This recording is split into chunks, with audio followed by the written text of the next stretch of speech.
Hey everybody, how's it going? I'm Sethum and welcome back to another Ark Survival Evolved video. Today in this video, folks, I'm going to show you everything you need to know about taming the Basilosaurus. Now, it is very important to note that to do this, you will probably most likely need a sturdy water mount. So for this reason, I will be using my Tuso. Now, you can use anything that has a lot of HP and does decent damage, and you will see why in a bit. Now, what you need to know about the Basilosaurus is you'll find them somewhere close to the surface, and to tame them you will want to use the exceptional kibble, especially if you are taming high level ones. Before we even start taming them, let's have a look at what you need to craft the saddle. This is a passive tame and you will need a saddle to ride it. You can craft it in the smithy and you'll need fiber, hide and metal.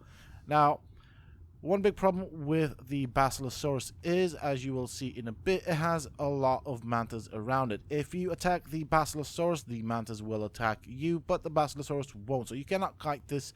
However, we do need to get rid of the mantas. If you try and go close to the Basilosaurus whilst it has the mantas around it and then feed it the kibble, the mantas will aggro onto you. So what is the best way to do this? Well, I'm going to use a crossbow with some normal arrows. I'm going to try and hit a manta and then get the entire bunch of mantas to come to me and clear them out with a Tuso. Now, my Tuso is spec'd in speed, health and damage, so I should fare quite well with this. Right, so I'm going to try and aim for a manta. Now I've got their attention. It's time to clear them out.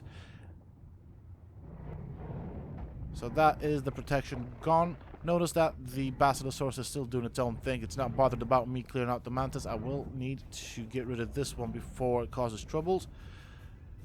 One thing you need to know is that as a passive tame, you will have to put your kibble or whatever food you will be using to tame it. You can use, of course, prime meat, raw prime fish. They do have different taming effectiveness. So I find that the kibble is the best, especially for high-level Basilosauruses. Now, I am going to get close to it. I am keeping an eye out on my environment. Make sure there are no dangers. As you can see right there, I have managed to aggro a Megalodon, so I am going to move away from the Basilosaurus, kite the Megalodon away, and then deal with it as you see right here. Always keep your eyes peeled for things around you. Make sure that the area is clear. You don't want any hostile carnivorous fish or aquatic creatures to interrupt your taming. I definitely don't want the Basilosaurus being hit by anything whilst I am taming it. I'm going to swim underneath it so I don't have to swim a lot. And there we go. One feed. Now, normally if I wouldn't have taken care of the mantas that were around the Basilosaurus, I would have aggroed the mantas, which would have been a bit problematic. Now, of course, you will need a scuba set. I am using the tech set, which does offer me the same perks as the scuba set.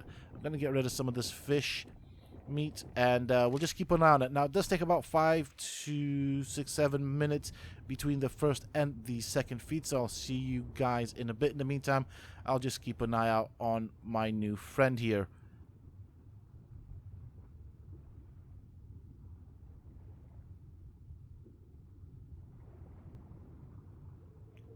Eventually, once that time has gone by, you can then give it its second feed.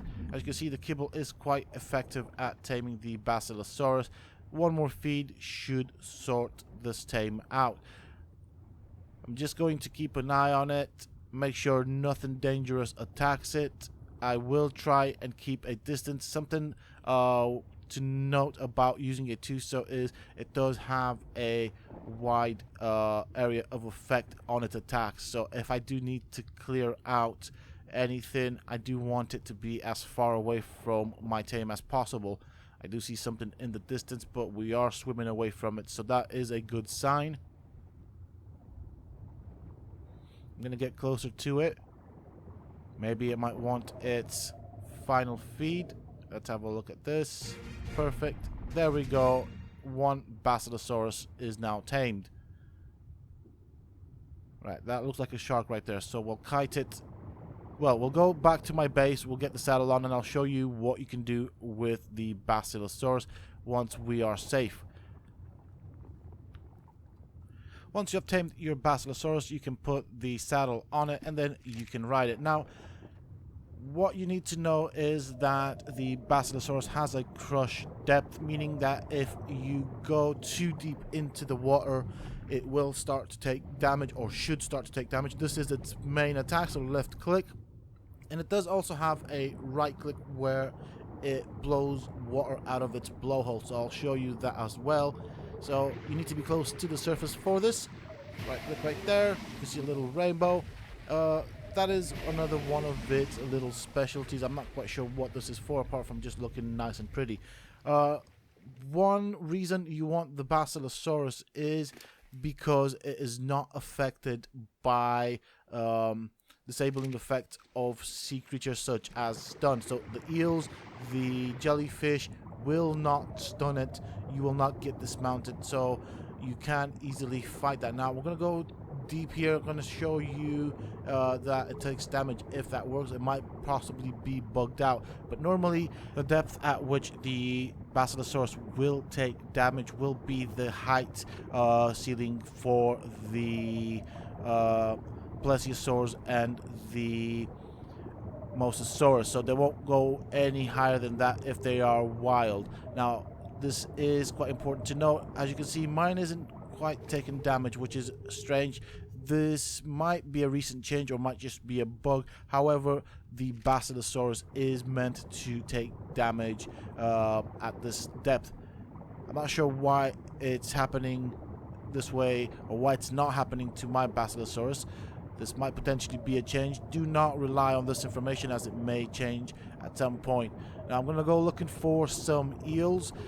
These normally tend to stun your mount. The other mount that is also immune to this would be the Tuso, which is why I used it before, but the Tuso is a bit more difficult to tame.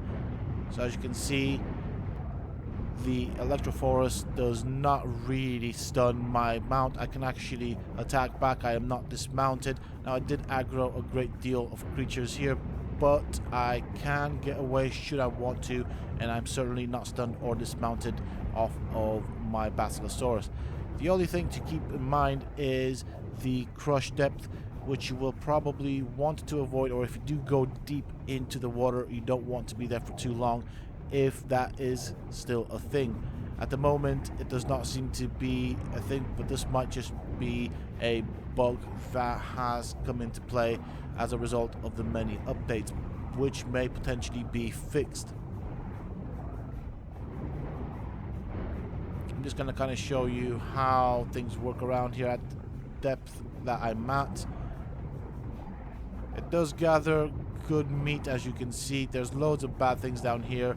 The anglerfish do not actually do that much damage, and it does have a great deal of health, so that is actually a perk. Now if you are going to get this, I do suggest investing in damage and health. These are quite important, especially if you plan on going deep into the waters. I just wanted to show you the health of the Basilosaurus right there, just to kind of show you how amazing it is. That is pretty much it for this video, folks. That is how you tame the Basilosaurus. You cannot use a trap on it because you cannot kite it in the water, which kind of does suck. However, it is not that difficult to tame. All you have to do is to deal with the mantis and keep the area around it clear. It can be at times challenging as a single player to do this, so if you do have friends to help you with regards to keeping the area clear, it does make a big difference. But you can also solo tame it. And with that being said and done, I do hope that you have enjoyed it. If you have, please don't forget to support me on the channel by hitting that like button. Subscribe to the channel if you're new and haven't already for more similar content from myself. And if you have just subscribed, why not check out some of my other videos and guides here on this channel? Who knows, you might just enjoy them. And don't forget to hit that bell icon so that you get notified when I upload new videos and content to the channel. Also, for those interested, you can always find me on the Sethtopia Discord. The links to this, of course, you can find down below in the video's description, as well as in a pinned comment from myself. Until next time, stay safe, folks.